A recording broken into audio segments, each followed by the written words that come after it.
World Series of Fighting hits Miami in an incredible card in store for us. Two brothers of famous fighters, Dan Lauzon and Carson Beebe, are on the card tonight. They'll be trying to make their own way in the cage. They'll be trying to make their own name inside there and perhaps even outshine their brothers in the future. We also have two very famous fighters on the card who have been at the top of their game in the past. John Fitch, Miguel Torres, two outstanding elite fighters who both find themselves in must-win situations here tonight. And the main event will be a great one. Josh, the People's Warrior Berkman, who's won 8 of his last 9 fights, and he's won 5 fights in a row, stepping into the cage with Steve Carl, who has won 6 fights in a row, and this all for the inaugural 170-pound welterweight belt here in World Series of Fighting. On this episode of Jay's Brawl Call, it is World Series of Fighting number 6.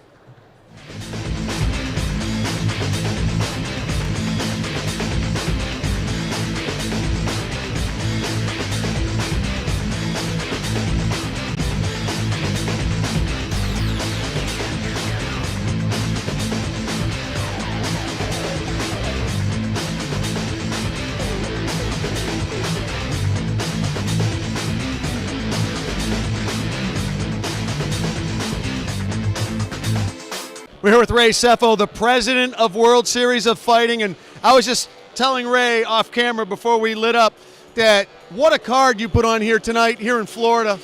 I mean, this is a world-class card, and I think the people of Florida really appreciate it, Ray. Well, thank you. I appreciate that. I mean, you know, obviously our job is trying to better each show as we move forward, and I mean, the card's an amazing card. I'm super amped and super excited about Josh Berkman and Steve Carl. You know, our first world title, amazing guys. You know, personally, they're very personable guys, but, you know, also great fighters, and they've proven that time and time again. So it's really exciting times for us, for World Series of Fighting. I mean, it's amazing you put these two guys together. Josh has won 8 out of his last 9 fights. Right. He's won 5 in a row. You got Steve Carl has won 6 fights in a row.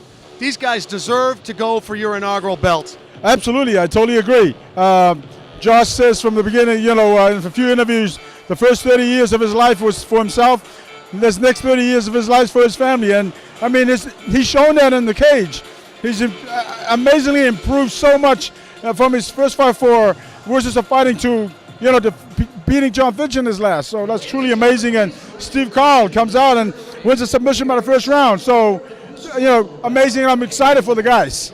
I'm really excited for this fight. Your co-main is awesome. You got two brothers of famous fighters who are both looking to make their own way and make their own name in the cage. You know, you got Carson Beebe, you got Dan Lauzon. They don't want to be in the shadow of their brothers anymore. You know they're going to be giving everything they got in the cage. No, absolutely. I mean, you know, I was talking to Joe earlier, and he was saying that Dan is such an amazing fighter, such an amazing athlete. So, you know, and he says that he's more nervous for him fighting, for his brother fighting than himself. And I'm like, absolutely. My younger brother and I have been on the same card at the same time, you know, and I mean, you know, on the same night. So I know exactly how that feels, you know what I mean?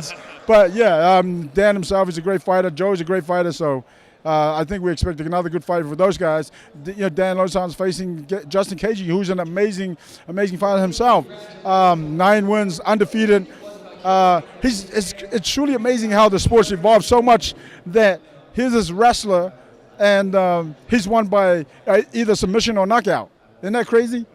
I know. It's so weird when that happens, but it seems to happen more and more in the cage, which makes the sport interesting to me. Absolutely. Ray was right, and all the hype around Justin Gaethje is valid. He was 7-0 as an amateur and 9-0 as a pro coming into this fight with Dan Lauzon. 16 fights without a loss. UFC vet Lauzon came into this fight on a 5-fight win streak himself, looking great. Boss Rutan and Todd Harris with the call. Just one speed, like you said it. Full speed. Comes forward, will not go back. And here was the end. Gaethje getting it done, and the TKO. Justin Gaethje standing by with our Joey Varner.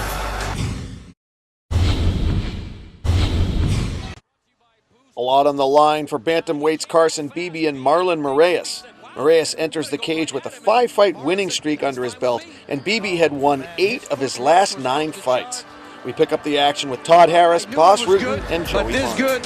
The cutting the angle side to side. I'm telling you, I said it before. Professional boxers, if they look at this, they're going to go, okay, now I get it. This is good. The left hook and just put him down. Carson Beebe taking a heavy shot from Marlon Moraes, and it's Moraes who gets the win in 32 seconds of the first round. Marlon standing by with our Joey Varner. Marlon Moraes, congratulations on a devastating knockout. How great does it feel to train so hard, come out here and put on a performance like that? I don't know, man. I think only God can explain, you know. God giving me the strength and the power to be here today, you know. A lot of people want to be doing a simple job, and they can, you know, and I'm so glad to have my hands, my legs, you know, be healthy, to train hard, and that's it, man. I'm fighting here in Florida, man. I'm from Brazil, but I came to Florida 3 years ago, and man, I love Florida, man. Florida is the best place to live, you know. Everybody gets me here, you know. I'm so happy now, man, and thank you, World Series of Fighting. Now I want to get my belt, man. You came out more aggressive than usual. Your fists were flying, guns a-blazing. Was there a sense of urgency to put him away early? Man, he's a wrestler. He comes hard to take me down, but I was ready, you know, and he was too close to try to take me down. I could hit him with some punches. This is what happened, you know. Well, congratulations once again on an amazing performance. Thank you, and man, this is for me, for my friends, for Nova Friburgo, for my family, you know, for my team, Ricardo Almeida. I'm so happy. Valor MMA. Thank you, guys.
Here with Anthony Rumble Johnson, who is tearing it up in the World Series of Fighting. His last match, the big win against Andrei Arlovsky. How nice does it feel to find a real solid home where you can demonstrate your skills and where you're well respected? Feels good. I mean, I don't feel like I have to look over my shoulder right now. I feel like, you know, this is a place I belong. I feel comfortable and I don't have any worries.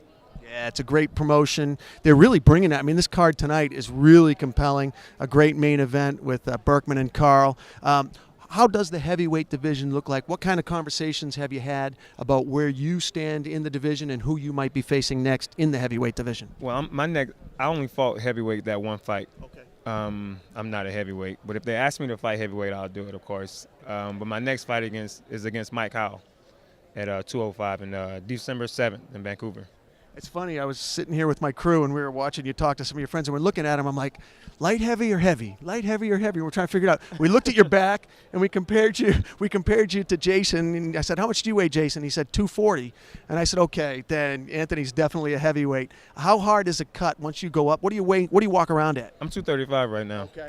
Yeah. Okay. How hard is cutting 30 pounds for a world-class fight? You know, since I went up to 205, life has been beautiful. I have no worries about cutting weight. You know, being out for so long with my injury because I broke my hand against Arlovsky, I picked up some extra weight that I didn't need to pick up, you know, because I couldn't do anything. Nobody's fault. You know, I was just being lazy. But it's coming off. I'm eating healthy again. I'm training hard every day. So the weight is going to come off. I'm not worried about my weight issues anymore. You said you'd be happy to fight in the heavyweight division or the light heavyweight division. Do you have a preference? No. Okay. Well, actually, I do. I prefer 205 because I don't need to be fighting guys like Arlovsky. That dude is strong. He hits hard. He's tough. But I'll do it again if they ask me to. And have they given any inclination? I'm very curious to know because we love to watch you in the light heavyweight division because I think in that division your hands are so fast and you're so much bigger and stronger than most of the other light heavies. Have they given any inclination about where they would prefer you? No, they honestly, like Ray Sefo said it yesterday, I'm going to be where I'm comfortable at. I'm comfortable at 205.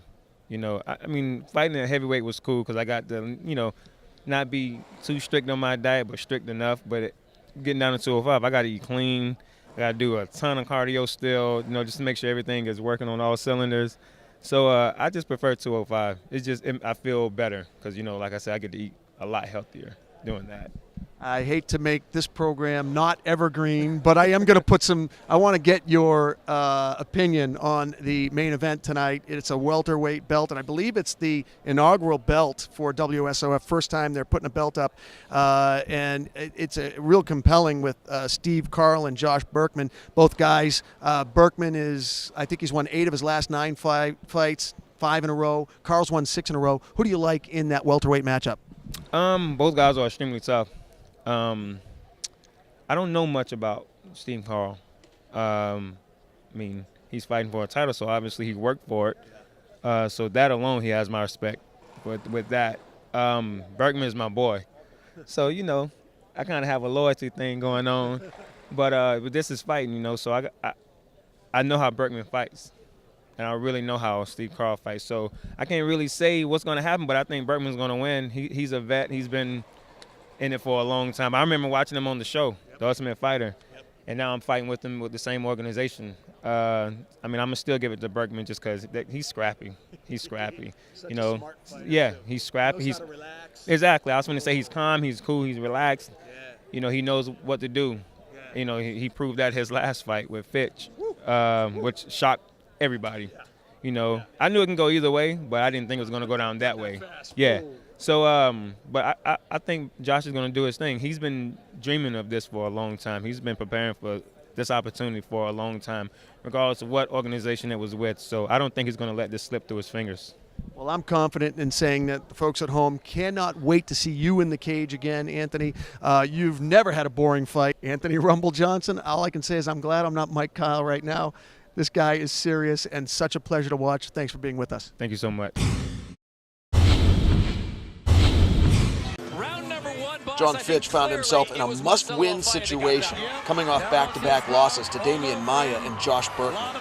His opponent, Marcelo Alfaya, was in the opposite position, coming off 3 straight wins and looking to knock off the former elite Fitch and make a big name for himself.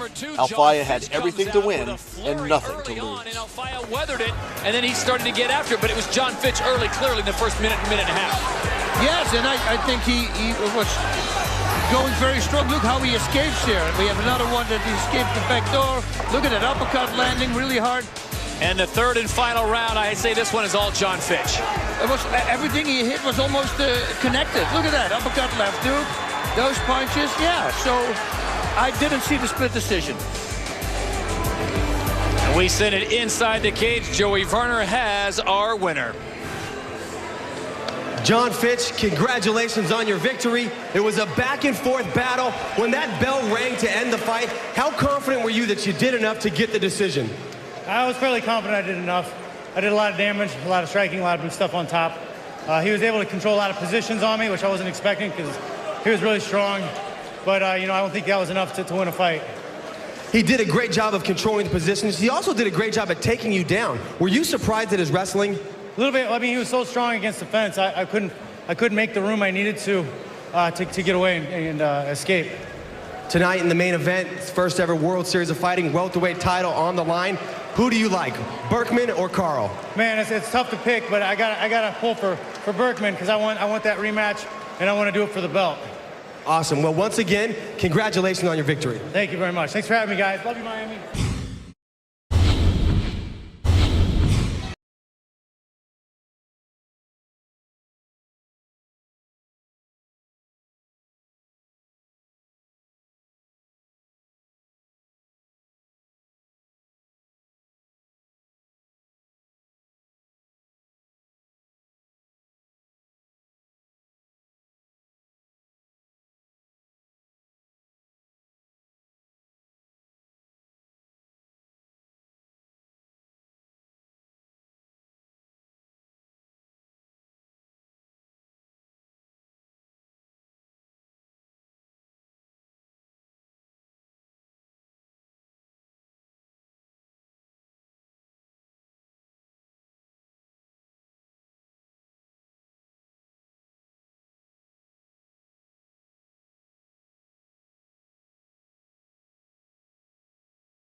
And I agree with President Ray Sefo. The two welterweights getting the title shot tonight totally deserve it. Stephen Carl with 6 straight wins in a row, all in the first round. And Josh the People's Warrior Berkman with 5 straight wins in a row, all against tough guys, including a first-round 42-second chokeout of John Finch.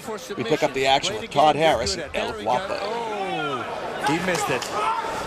I thought he was going for a Peruvian necktie also. Uh-oh, triangle choke instead. He's better pull out now. Both these guys are just fishing for arm bars, triangle chokes, guillotines. And especially Carl, you know, his jiu-jitsu game is so top-notch.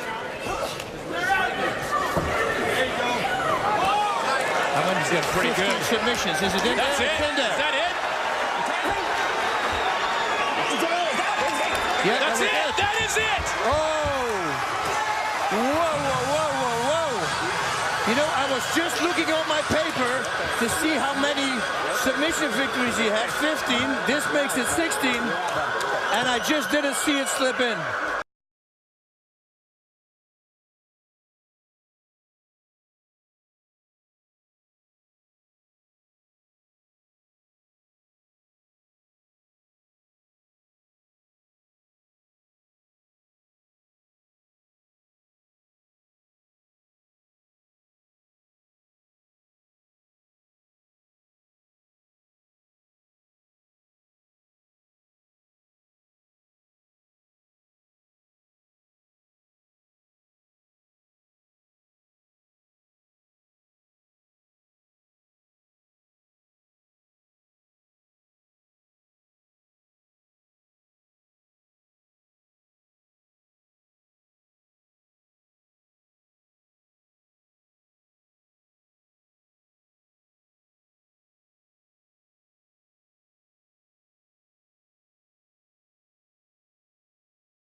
Here with Josh Reddinghouse, came up big against Alex Vila, a very tough opponent. I'm sure you know that he was probably the toughest guy you've faced yet.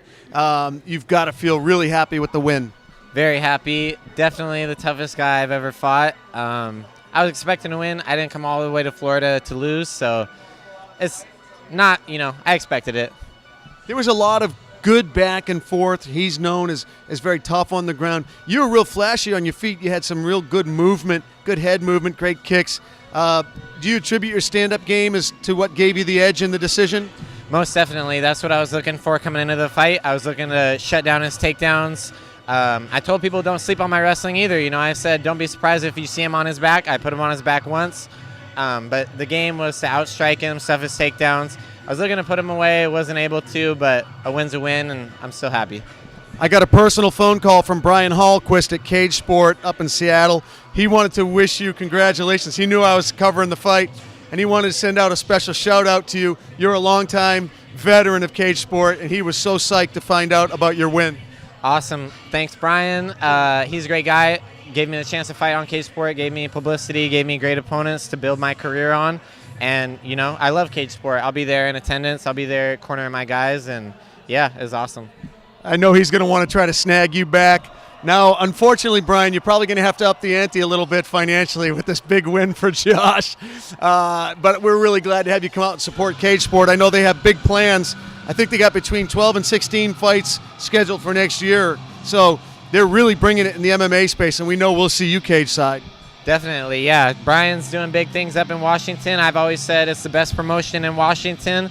I was trying to get on the card for a long time. I was really happy to be there, and yeah, just best of luck to Brian. Here with the People's Warrior, Josh Berkman. Came up just a little bit short tonight. I know you got to be disappointed. We appreciate you spending the time with us, Josh. We do the shows back in Salt Lake City. I know all the guys were rooting for you. I was texting back and forth with them. They were all watching it. Your thoughts on tonight? I feel like I didn't go out and perform at the level I could have, but I give Steve Carl credit for taking me out of that, with his wrestling, and more he gets the credit than I do have excuses. Well, you fought out of some real tough situations in the fight. Especially that choke, that one choke, and it was so deep. That rear naked was nasty, and everybody was getting ready to leave the tables, and all of a sudden, what? And you fought out of it. That was amazing. Yeah, I didn't want to. I knew I could fight that choke, no matter how deep it got. And, at the point I saw some stars and I was like, don't go out like this, fight that. And, those chokes and those positions took a lot out of me, and I think that's probably why I didn't perform up to the level that I could have. Yeah, and it was a late night for you too. You always come in relaxed, but I think that both you guys look like, I think you were fighting at such a high level and you were forcing each other. It was such a physical game, a chess match. Hey, legend. It was such a chess match that you guys drained each other pretty quickly. Yeah, I think that was it. I think even where he came in, he was pushing me against Cage, and we were battling for positions against Cage early. It makes for a draining fight. You don't know unless you get in there and have to fight that kind of fight. I was also lighter this fight than I've ever been. I fought at 175 pounds. I usually fight at 182, and I'll have to take a look at that and the way that I cut weight and see what that did too. But I was a little skinny tonight, and I'll probably have to fix that in the future because I think that extra weight on Steve Carl probably weighed down on me a little bit.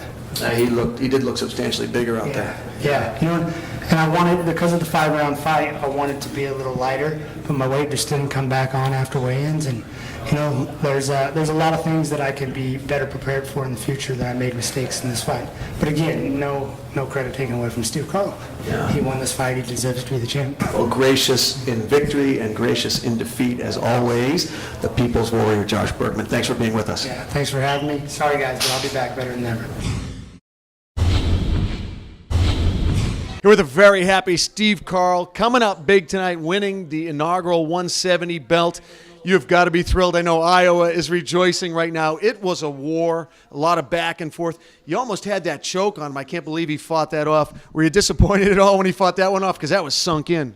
Yeah, I thought I had it with one hand, then I switched to a double, and I knew in my head, I'm like, he's going out, he's going out. He pulled my arm down, I'm like, oh my God, that just happened. So I switched back to a single, and I was trying to get it with one arm, and he's just a warrior. He wouldn't give up, and Yeah, he really made me work for that. That was, wow. I don't want to do that again. What a great match. And I think that you guys are both so well matched and both so good up there. You both got tired because you both were countering each other. It was such a chess match. Were you tired, and did you sense that he was gassing it all? I was definitely tired. Like I said earlier, I really didn't get to train for this fight. And after the first round, I really doubted myself. I knew I'd lost the first round, and going into the second, I was gassed. I was like, I have no cardio. And my cornerman just looked at me and says, you're going to do it. He goes, you have heart. I know you can do this, and you're going to go out there and do it. And I couldn't argue with him. I just had to listen and go out there and keep trying to fight. And if it wasn't for these 4 guys in my corner, I couldn't have done that. There's no way. Well, it's been such a long road for you. You worked so hard. A lot of people don't realize what you guys go through, just how hard it is. It's not just the training, but putting the team together and how expensive it is and the travel and trying to keep it all together. What did it feel like after so much work to finally be able to put such an awesome belt around your waist? It feels great, but at the same time, I'm just looking forward to defending it and putting on a real show and showing people what the real Steve Carl can do, because I felt like that was 50% of what I can show. And I really want to get out there and defend that belt and show people I'm a real champion. You got to feel so good about this tonight. Congratulations to you, Steve. Thank you. I appreciate it. And I need to thank all the fans for watching World Series of Fighting. We're just going to keep growing. A fantastic night of fights from Miami, Florida. Thanks to Ray Setho, Danny Brenner, and special thanks to David and Jason over at Brandamos, the brand elevators. Check them out at brandamos.com. That's BRANDAMOS.com. I'm Jay Adams. See you next time on Brawl Call.